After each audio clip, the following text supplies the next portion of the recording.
நம்மக்கிட்ட ஒரு Audi A6 ஏர்மேட்டிக் ப்ராப்ளம்காக வந்திருக்கு. என்னன்னு பார்ப்போம். என்னடா இன்னைக்கு வித்தியாசமா விபூதி பூசிருக்க? இது விபூதி இல்ல, நம்ம கம்பெனி முத்திரை. இந்த A6ல வண்டி ஆனில் இருக்கும்போது எந்த இஷ்யூவும் இல்லை. பட் நம்ம வண்டி ஆஃப் பண்ணிட்டு போனால் லெஃப்ட் சைடு மட்டும் ஃபுல்லாக டவுன் ஆகிடும். ஸோ நம்ம லெஃப்ட் சைடு சஸ்பென்ஷன் மட்டும் இப்போ செக் பண்ணி பார்க்க போகிறோம். நம்ம மற்ற வண்டியை ஜாக் போட்டு தூக்குற மாதிரி ஏர்மேட்டிக் இருக்க வண்டியை தூக்கக்கூடாது. அப்படி தூக்குனா கேலிப்ரேஷன் கொலாப்ஸ் ஆகிடும். So jack mode or trailer மோடில் போடணும். எப்படின்னு பார்ப்போம்.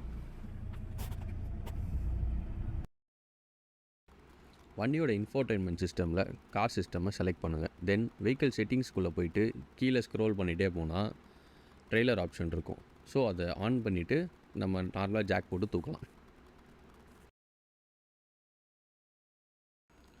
ஷாக்ஸில் மேலே வர ஏரோஸ் கப்ளரை கழட்டிட்டு லோயர் ஆர்ம், டயர் ரெண்டு, அப்பர் ஆர்ம் இதெல்லாம் ரிமூவ் பண்ணிட்டா ஷாக்ஸை வெளியே எடுத்துடலாம். புது ஷாக்ஸை இன்ஸ்டால் பண்ண அப்புறமும் பார்த்தா கிளஸ்டரில் ஏர் சஸ்பென்ஷன் ஃபால்ட் காட்டும். ஸோ நம்ம கேலிப்ரேஷன் பண்ணணும். இங்கே நீங்கள் பார்த்தீங்கன்னா தெரியும், அந்த லோயர் ஆப்ஷன் வந்து டிசேபிள்டாக இருக்கும். இதை எனேபிள் பண்ணுறதுக்காக தான் நம்ம கேலிப்ரேஷன் பண்ணுறோம்.